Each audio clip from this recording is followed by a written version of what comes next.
Have you been seeing those ads claiming Kindled Complete Thyroid Support can magically reset your hormones, boost focus, and kickstart your metabolism with just a few capsules a day?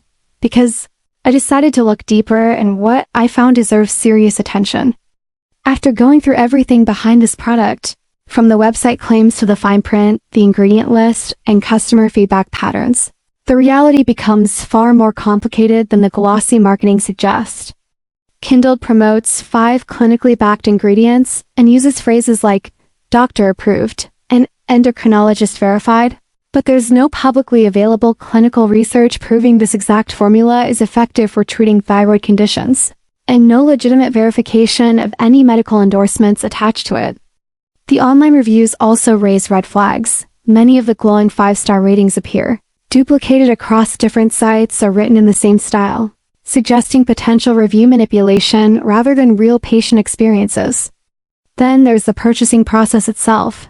Several buyers report unknowingly being placed into a subscription plan with automatic monthly charges, something that isn't clearly explained during checkout.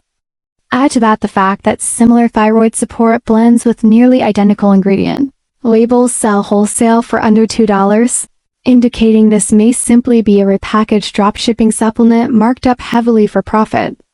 As for results, user experiences are mixed. Some report mild energy improvements that could easily be placebo or linked to basic vitamins, while many others claim they saw no measurable changes at all. So while Kindled doesn't appear to be an outright miracle cure or an instant danger, it also doesn't live up to its bold promises of total thyroid health. Thyroid disorders are serious medical conditions that require proper diagnosis and treatment, not unlike miracle pills. So if you're dealing with symptoms like fatigue, brain fog, or hormonal imbalance, the safest step is always to speak directly with a licensed endocrinologist rather than relying on heavily marketed supplements found through social media ads.